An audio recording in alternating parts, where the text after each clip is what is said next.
आज का हमारा टॉपिक है परिमाप और क्षेत्रफल, मतलब पेरीमीटर और एरिया। इसमें हम देखेंगे आयत का परिमाप और क्षेत्रफल, वर्ग का परिमाप और क्षेत्रफल। इसके अलावा देखेंगे वृत्त की परिधि और उसका क्षेत्रफल। सबसे पहले देखते हैं आयत का परिमाप और क्षेत्रफल क्या होता है। ये एक आयत है, इसमें एक लंबाई होती है और एक चौड़ाई होती है। ये लंबा वाला हिस्सा, इसको हम लंबाई कहते हैं, इसको हम L से डिनोट करते हैं। और ये चौड़ा वाला हिस्सा, इसको हम चौड़ाई कहते हैं और इसको हम डिनोट करते हैं B से, वृत्त। अगर ये L है तो इसके सामने वाला भी L ही होगा। अगर ये B है तो इसके सामने वाला भी B ही होगा। अब समझते हैं परिमाप को। ये परिमाप क्या होता है, पेरीमीटर क्या होता है। परिमाप मतलब इसकी एक बाउंड्री, बाउंड्री ही इसका एक परिमाप कहलाता है।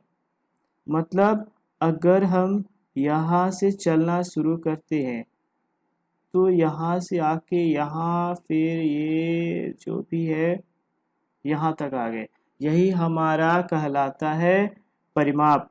ये हमारा जो एक बाउंड्री है, ये हमारी एक बाउंड्री जो है, यही हमारी परिमाप कहलाती है। मतलब अगर कोई हमें परिमाप निकालने के लिए कहे, मतलब क्या हुआ, अगर यहाँ से चलना स्टार्ट करते हैं, यहाँ से चलना स्टार्ट करते हैं, ये हो जाएगा L और ये हो जाएगा P प्लस P, फिर उसके बाद ये L और फिर उसके बाद हमारा B। मतलब ये क्या हो गया, 2 time L plus 2 time P। L हमारा 2 बार है, 2 टाइम L, B हमारा 2 बार है तो 2 टाइम B, और B जैसे ही कॉमन लिए तो हमारा हो गया L प्लस P। यही होता है हमारा परिमाप, 2 इंटू लंबाई प्लस चौड़ाई। मतलब यही फॉर्मूला हो गया 2L प्लस P। इसको एक किसी उदाहरण से समझते हैं। अगर मान लीजिए ये 5 मीटर है लंबाई और चौड़ाई जो है 2 मीटर है, तो कोई पूछता है इसका परिमाप क्या होगा, तो हमारा फॉर्मूला निकल के आया था, क्या है ये, 2 into L plus P, 5 plus 2 equal to हो जाएगा 2 इंटू 5 प्लस 2 7, मतलब 14 मीटर।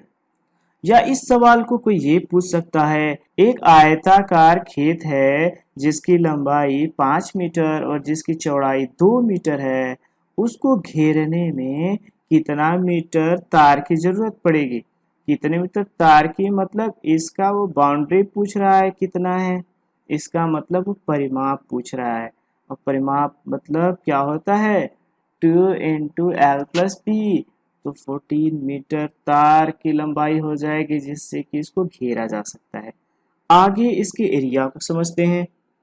एरिया, एरिया क्या होता है, ये हम देख रहे हैं, ये हमारा पूरा एरिया कहलाता है।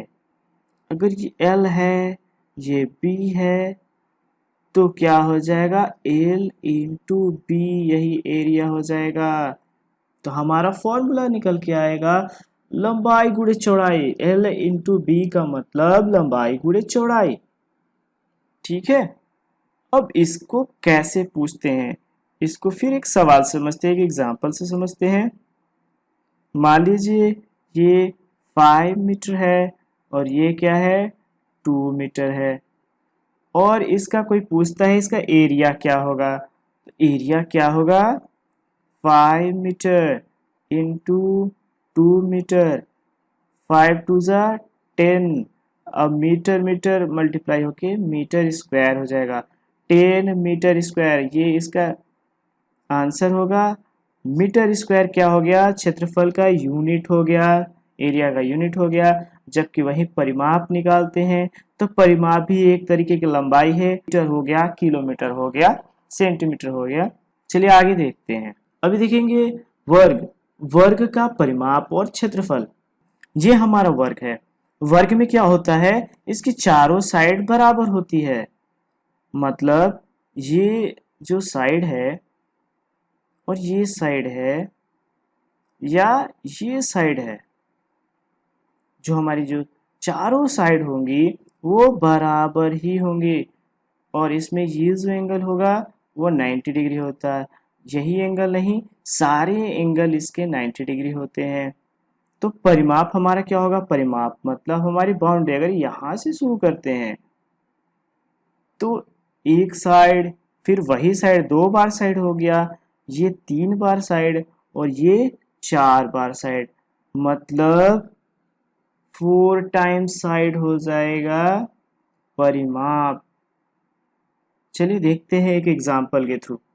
अगर सवाल इस तरीके से पूछता है किसी वर्ग की भुजा की लंबाई 5 मीटर है तो बताइए उसका परिमाप क्या होगा।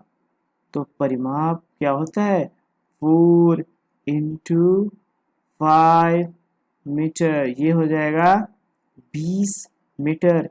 यही 20 मीटर क्या हो जाएगा, इसका परिमाप हो जाएगा। इसी तरीके से इसका जो क्षेत्रफल होगा वो क्या होगा। तो क्षेत्रफल में देखते हैं, जैसे हमने उसमें देखा था L × P हो रहा था, लेकिन इसमें क्या है, L भी वही है, साइड ही है, और B भी साइड ही है, तो ये क्या हो जाएगा, साइड स्क्वायर। तो आंसर क्या हो जाएगा, साइड इंटू साइड। इसका मतलब जो भी साइड होगा इसका स्क्वायर होगा। और इसी सवाल को हम कैसे सॉल्व करेंगे, अगर इसी में एरिया पूछा जाए, इसका एरिया क्या होगा, तो हम क्या निकालेंगे, 5 मीटर इंटू 5 मीटर, ये हो जाएगा 25 मीटर स्क्वायर, ये हमारा एरिया हो जाएगा। चलिए हम सर्कल को देखते हैं। ये हमारा एक वृत्त है, वृत्त में एक सेंटर होता है और सेंटर से ये परिधि, मतलब परिधि का मतलब ये बाउंड्री, परिधि का मतलब होता है ये बाउंड्री, यही कहलाता है परिधि। इसमें क्या होता है, सेंटर से परिधि, इसकी जो दूरी होती है वो बराबर होती है और इसको हम बोलते हैं आर, मतलब रेडियस, इसको बोला जाता है त्रिज्या। इसको हिंदी में बोलते हैं त्रिज्या और इंग्लिश में बोलते हैं इसको रेडियस बोला जाता है। और ये जो पूरी जो लंबाई है उसको बोलते हैं डायमीटर और उसको बोलते हैं व्यास।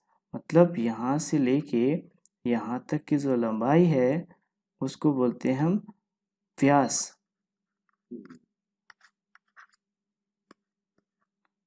मतलब क्या बोल रहे हैं, व्यास ये पूरा है और इसका आधा जो है वो त्रिज्या है, तो इसका जो परिधि है होगा वो क्या होगा। तो एक चीज समझते हैं, इसके व्यास और परिधि में एक रिलेशन होता है। परिधि में अगर डिवाइड कर दें व्यास से तो एक फिक्स नंबर आता है जिसको हम पाई बोलते हैं। इस हिसाब से जो हमारी परिधि होगी वो हो जाएगी व्यास इंटू पाई, मतलब पाई इंटू व्यास। व्यास और व्यास को ही क्या लिखते हैं, 2 × त्रिज्या। इसी को अगर हम पाई इंटू 2 और त्रिज्या को अगर आर से डिनोट करें तो ये हो जाएगा 2πr। यही हमारा कहलाता है वृत्त का परिधि, वृत्त का सरकमफेरेंस। चलिए इससे रिलेटेड कुछ सवाल को देखते हैं कि एक वृत्त है और उसकी जो त्रिज्या है वो 2 मीटर है। तो सबसे पहले हमें निकाल के दीजिए कि उसका व्यास कितना होगा और उसकी परिधि कितनी होगी। सबसे पहले चीज व्यास, व्यास क्या होता है, इसका डबल, मतलब 2 × 2 मीन्स 4 मीटर। वहीं इसका परिधि क्या होता है, अभी देखे थे 2πr, 2πr यहाँ पे क्या है 2 मीटर, तो ये हमारा हो जाएगा 4π।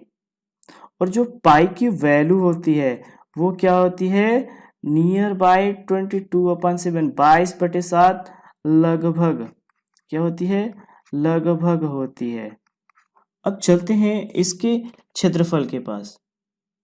वृत्त का क्षेत्रफल क्या होता है? चलिए इसका क्षेत्रफल क्या होता है?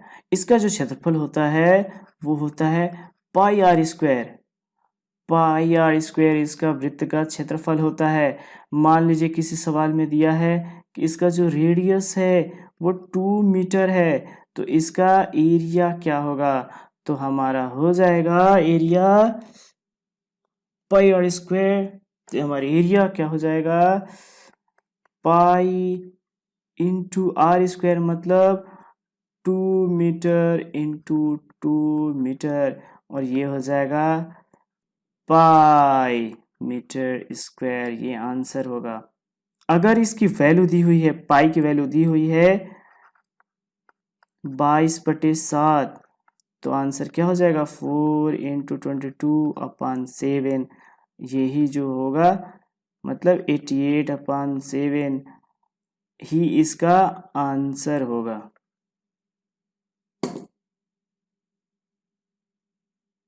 Thanks for watching.